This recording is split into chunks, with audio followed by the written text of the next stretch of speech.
What up? We left off yesterday, Matthew 14. Let's just get right into the word. That's the word. Okay, the death of John the Baptist.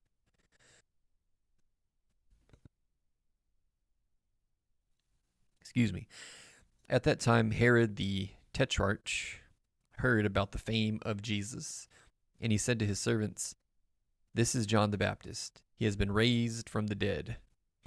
That is why these miraculous powers are at work in him." So I wanted to ask about this yesterday uh, in Matthew 14, 1, no, 2.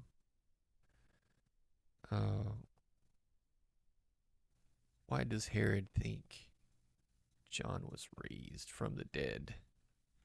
He definitely never was. In Matthew 14:2, Herod Antipas, the tetrarch of Galilee, expresses a superstitious fear that Jesus is actually John the Baptist, returned to life. His reasoning stems from a combination of guilt, local folklore, and the miraculous nature of Jesus' ministry. Guilt and a seared conscience. Herod had recently executed John the Baptist to satisfy a prideful oath. Oh, okay. I thought this was. I didn't realize. Okay, the story's being told a bit out of order, I guess. Or I'm just understanding it wrong. Because later here in verse 6, it explains when John the Baptist is killed. But I guess this is like a. It's telling the story a bit. Not chronologically. But that's okay. Okay, so I understand. Okay, so he said to his servants, King Herod said to his servants, "This is John the Baptist. He has been raised from the dead. That is why these miraculous powers are at work in him." Okay, so he's talking about Jesus, not John the Baptist. Got it. For Herod had seized John and bound him and put him in prison for the sake of Herodias, his brother Philip's wife, because John had been saying to him, "It is not lawful for you to have her." So he stole his brother's wife, I guess, while they're still married. And though he wanted to put him to death, he feared the people because they held him to be a prophet, him being John the Baptist. But when Herod's birthday came, the daughter of Herodias danced before the company and pleased Herod, so that he promised with an oath to give her whatever she might ask. So his brother's wife, whom he stole, her daughter danced for him, and he liked it so much that he said, "I'll give you whatever you want." Verse 8, prompted by her mother, she said, "Give me the head of John the Baptist here on a platter." And the king was sorry, but because of his oaths and his guests, he commanded it to be given. Dang. He sent and had John beheaded in prison, and his head was brought on a platter and given to the girl, and she brought it to her mother.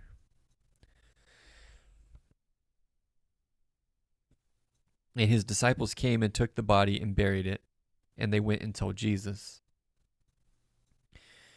Now when Jesus heard this, he withdrew from there in a boat to a desolate place by himself. But when the crowds heard it, they followed him on foot from the towns. When he went ashore, he saw a great crowd, and he had compassion on them and healed their sick. Oh, my neck's killing me.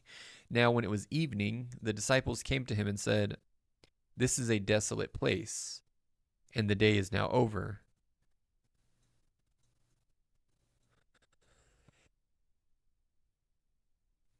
Man, I got a frog in my throat.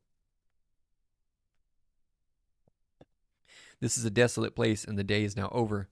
Send the crowds away to go into the villages and buy food for themselves." But Jesus said, "They do not need to go away. They need not go away. You give them something to eat." They said to him, "We have only 5 loaves here and 2 fish." And he said, "Bring them here to me." Then he ordered the crowds to sit down on the grass, and taking the 5 loaves and the 2 fish, oh my gosh, he looked up to heaven and said a blessing. Then he broke the loaves and gave them to the disciples, and the disciples gave them to the crowds, and they all ate and were satisfied. And they took up 12 baskets full of broken pieces left over. And those who ate were about 5,000 men, besides women and children. I wonder why they mentioned how much was left over in Matthew 14.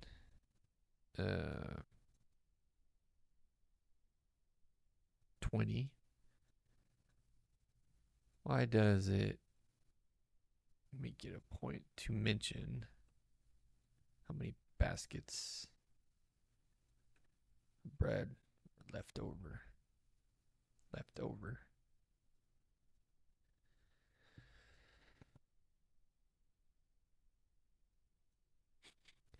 In Matthew 14:20, the detail about the 12 baskets of fragments isn't just a fun fact about the cleanup crew. It's a deliberate theological signal.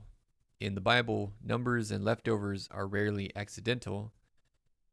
Here's why the detail matters. Evidence of abundance.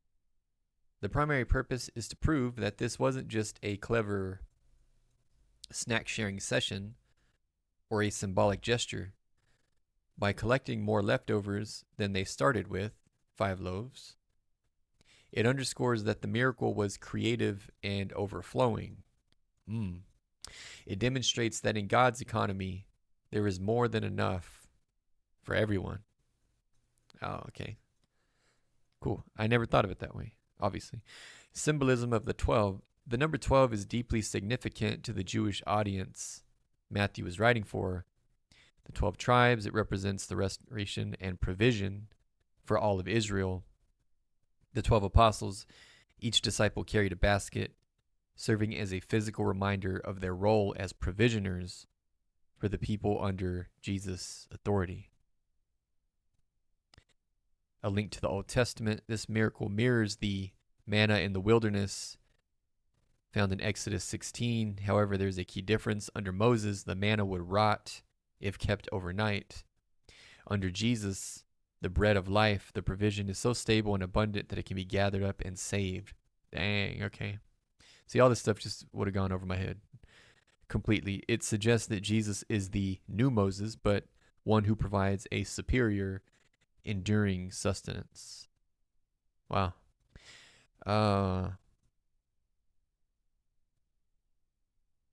This is a bit off topic, but I'm just curious. How do you pronounce Jesus?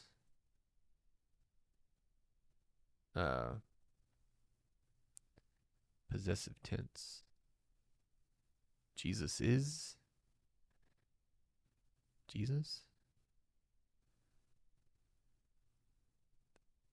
This always bothers me. The pronunciation of the possessive Jesus or Jesuses is actually one of the most debated topics in English grammar and phonetics. There are 2 standard ways to handle it. The most common in modern English, even if you write it as Jesus with no apostrophe S, most people pronounce it with an extra "es" sound at the end. Jesus is.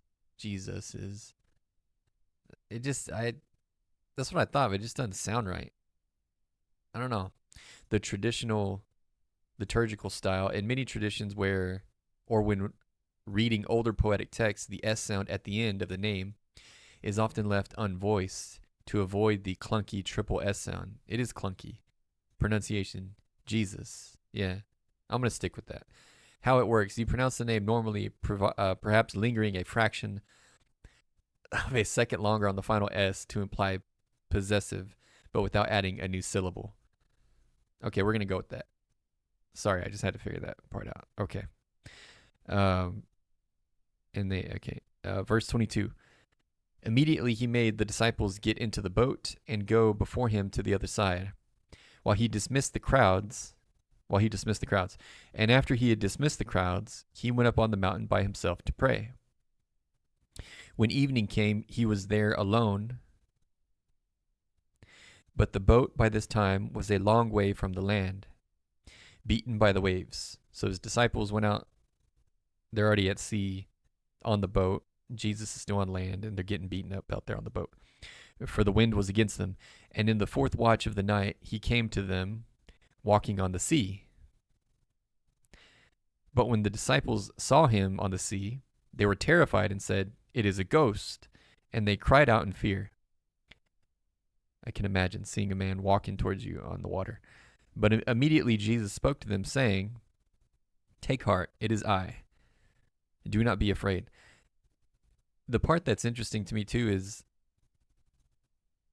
I always wonder, like, if, well, obviously Jesus was supernatural, but, like it's storming, so it's obviously going to be very loud. Like they're out there I assume they're on the Sea of Galilee, so it's like or they're on a lake, I think. But either way, it's a big body of water where there's big waves, enough to throw around a boat.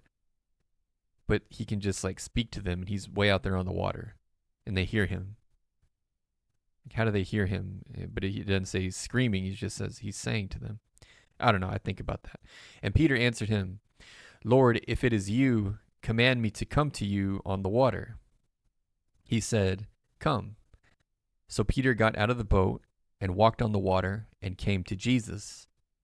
But when he saw the wind, he was afraid. And beginning to sink, he cried out, "Lord, save me."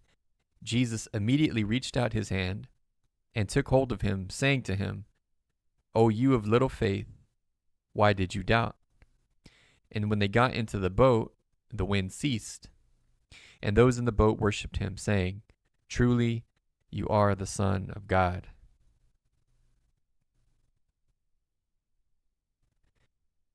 So I want to ask about that. So why,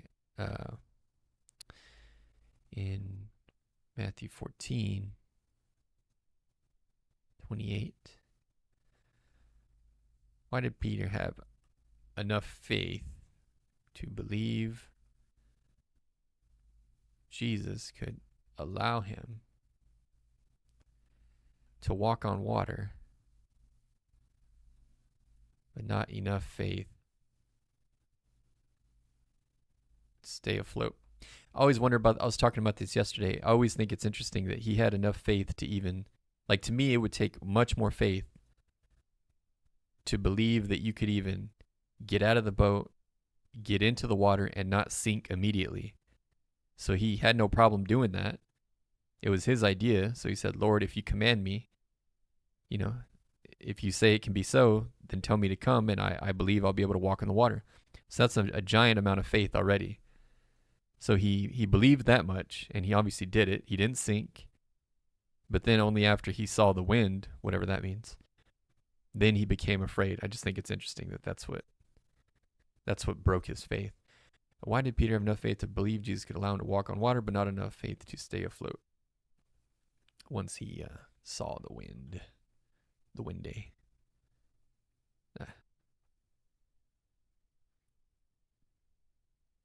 Matthew 14 presents a fascinating psychological and spiritual study on the nature of focus. To understand why Peter's faith shifted so rapidly, it helps to look at the difference between initiating faith and sustaining faith. The power of the command. In verse 28, Peter says, "Lord, if it is you, command me to come to you on the water." Peter's initial faith wasn't just raw willpower. It was grounded in the authority of Jesus. Okay. The logic. Peter recognized that if Jesus is the creator, his word carries the power to suspend natural laws. There's my answer. The result, as long as Peter was responding to the word "come," he was operating in a reality defined by Jesus' power. In that moment, the invitation was more real to him than the waves. Okay, I like that explanation. Sensory overload versus spiritual focus. The text says Peter began to sink when he saw the wind. Technically, you cannot see wind. You see its effects, the spray, the height of the waves, the white caps, etc. Okay. When Peter shifted his attention, he performed a mental calculation. He compared the fragility of his human body against the violence of the storm. Once the facts of the storm became more prominent in his mind, then the fact of Jesus' presence, his faith collapsed into fear. Little faith, oligopistos. When Jesus catches him, he asks, "Oh, you of little faith, why did you doubt?"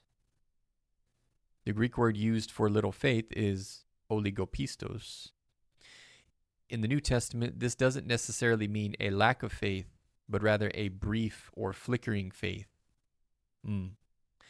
Doubt, distazo, this word literally means to stand in two places or to waver. The conflict. Peter didn't stop believing in Jesus entirely. He just started believing in the power of the storm simultaneously. He tried to hold two conflicting realities at once, and the more frightening one won his attention. Okay. And when they got into the boat, verse 32, and when they got into the boat, the wind ceased, and those in the boat worshipped him, saying, "Truly, you are the Son of God." And when they had crossed over, they came to land at Gennesaret. And when the men of that place recognized him, they sent around to all that region and brought to him all who were sick, and implored him that they might only touch the fringe of his garment. And as many as touched it were made well.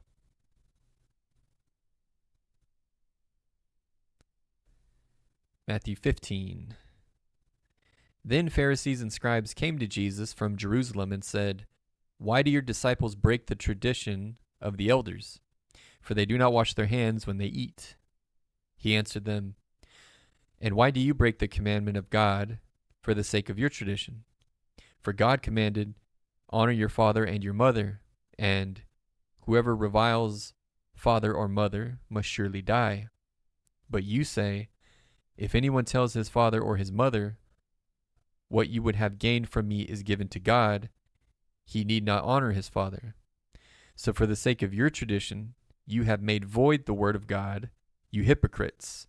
Well did Isaiah prophesy of you when he said, 'This people honors me with their lips, but their heart is far from me.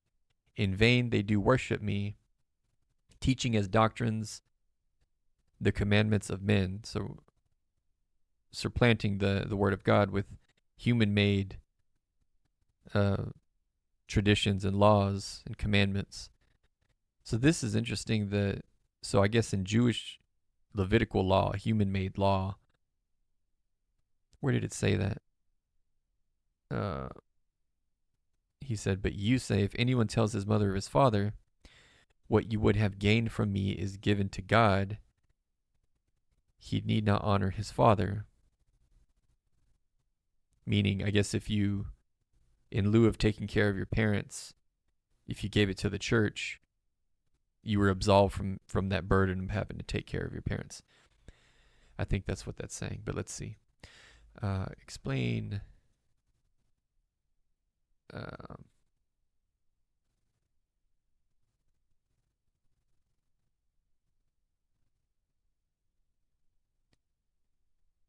Explain Matthew 15, 5 through 6. In Matthew 15, Jesus is calling out a specific brand of religious hypocrisy.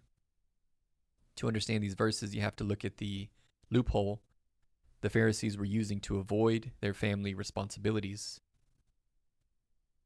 The context, tradition versus commandment. The Pharisees had approached Jesus upset that his disciples weren't washing their hands according to, freaking cat hair everywhere, washing their hands according to ritual tradition. Jesus flipped the script, accusing them of using their traditions to break the actual law of God, specifically the commandment to honor your father and your mother, the Corban loophole. The practice Jesus is referring to was known as Corban, mentioned by name in the parallel account in Mark 7. Here's how the scheme worked. The vow. A person would declare their possessions or money as given to God, dedicated to the temple. The loophole, once an asset was declared or dedicated, the person would claim they no longer had the legal right to use that money to help their aging parents. Dang. The hypocrisy. Often the person would still keep control of the money for their own use, but they would piously tell their struggling parents, I'd love to help you, but this money is reserved for God. Well, that explains that. Verse 10. And he called the people to him, and he said to them, and he called the people to him and said to them, hear and understand. It is not what goes into the mouth that defiles a person, but what comes out of the mouth. This defiles a person. Dang, I like that. Then the disciples came and said to him, do you know that the Pharisees were offended when they heard this saying? He answered, every plant that my heavenly Father has not planted will be rooted up. Let them alone. They are blind guides. And if the blind lead the blind, both will fall into a pit. But Peter said to him, explain the parable to us. And he said, are you also still without understanding? Do you not see that whatever goes into the mouth passes into the stomach and is expelled? But what comes out of the mouth proceeds from the heart, and this defiles a person. For out of the heart come evil thoughts, murder, adultery, sexual immorality, theft, false witness, slander. These are what defile a person, but to eat with unwashed hands does not defile anyone. Man, bars. Okay, so let me save that. I like that. Let's read that again. So he said, are you also still without understanding? Do you not see that whatever goes into the mouth passes into the stomach and is expelled? But what comes out of the mouth proceeds from the heart, and this defiles a person. For out of the heart come evil thoughts, murder, adultery, sexual immorality, theft, false witness, slander. These are what defile a person. Got to hold that. And Jesus went away from there and withdrew to the district of Tyre and Sidon. And behold, a Canaanite woman from the region came out and was crying, have mercy on me, O Lord, Son of David. My daughter is severely oppressed by a demon. But he did not answer her a word. And his disciples came and begged him, saying, send her away, for she is crying out after us. He answered, I will sit only to the lost sheep of the house of Israel. But she came and knelt before him, saying, Lord, help me. And he answered, it is not right to take the children's bread and throw it to the dogs. She said, yes, Lord, yet even the dogs eat the crumbs that fall from their master's table. Then Jesus answered her, O woman, great is your faith. Let it be done for you as you desire. And her daughter was healed instantly. Let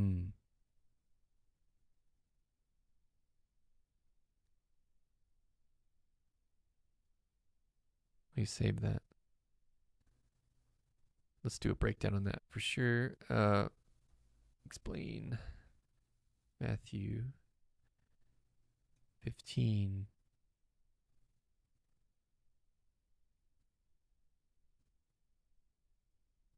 (22 through 28). This passage in the Gospel of Matthew is one of the most provocative and debated encounters in the New Testament. It depicts Jesus' interaction with a Canaanite woman. Oh, I understand. Okay. With a Canaanite woman who is seeking healing for her demon-possessed daughter. To understand it, we have to look at the cultural tension, the specific language used, and the ultimate twist in the narrative. First, the request, and behold, a Canaanite woman from that region came out and was crying, have mercy on me, O Lord, Son of David. My daughter is severely oppressed by a demon. but he did not answer her a word. The identity. By calling her a Canaanite, Matthew highlights her as a traditional ancestral enemy of Israel. In other words, she's a Gentile. She was not a Jew. The silence. Jesus' initial silence is jarring. He doesn't immediately grant the request, which serves to test her persistence and set the stage for a deeper lesson for his disciples. Jesus was always on it. The scope of the mission. He answered, I was sent only to the lost sheep of the house of Israel, meaning I was only sent for the Jews. And he answered, it is not right to take the children's bread and throw it to the dogs, the Gentiles. The priority, Jesus is clarifying the redemptive order. In the biblical narrative, the Messiah's first priority was to fulfill the promises made to Israel, and then eventually everybody. The dogs metaphor, this is the most difficult part of the text. The Greek word used here is kunarion, which means small dogs or household pets, rather than the wild scavengers of the streets. While still exclusionary, it changes the tone from a harsh slur to a domestic parable. The children, Israel, eat first, then the pets. Oh, okay. That's interesting. The response of faith. She said, yes, Lord, yet even the dogs eat the crumbs that fall from their master's table. This is the turning point. The woman does not get offended or argue her worthiness. Instead, she accepts Jesus' premise and uses it to her advantage. She essentially says, I agree that Israel has the priority, but your grace is so abundant that even the scraps are enough to heal my daughter. Dang. The commendation. Then Jesus answered her, O woman, great is your faith. Be it done for you as you desire. And her daughter was healed instantly. Wow. That might be one of my favorites now. I had read it before, but I didn't grasp it in that way. Okay. And the disciples are sorry. Send her away. Okay, Jesus heals many. Verse 29. Jesus went on from there and walked beside the Sea of Galilee. And he went up on the mountain and sat down there. And great crowds came to him, bringing with them the lame, the blind, the crippled, the mute, and many others. And they put them at his feet, and he healed them, so that the crowd wondered when they saw the mute speaking, the crippled healthy, the lame walking, and the blind seeing, and they glorified the God of Israel. Then Jesus called his disciples to him and said, I have compassion on the crowd because they have been with me now 3 days and have nothing to eat. And I am unwilling to send them away hungry, lest they faint on the way. And the disciples said to him, where are we to get enough bread in such a desolate place to feed so great a crowd? And Jesus said to them, how many loaves do you have? They said, 7, and a few small fish. And directing the crowd to sit down on the ground, he took the 7 loaves and the fish, and having given thanks, he broke them and gave them to the disciples, and the disciples gave them to the crowds, and they all ate and were satisfied. And they took up 7 baskets full of broken pieces left over. Those who ate were 4,000 men, besides women and children. And after sending away the crowds, he got into the boat and went to the region of Magadan. So that's interesting. So we just read about another instance earlier when Jesus fed a great crowd, and there was 12 baskets left over. Now there's 7. Surely there's some mystery there. So let's see. Explain Matthew 15, or rather, why in Matthew 15 is there 7 baskets of leftover bread?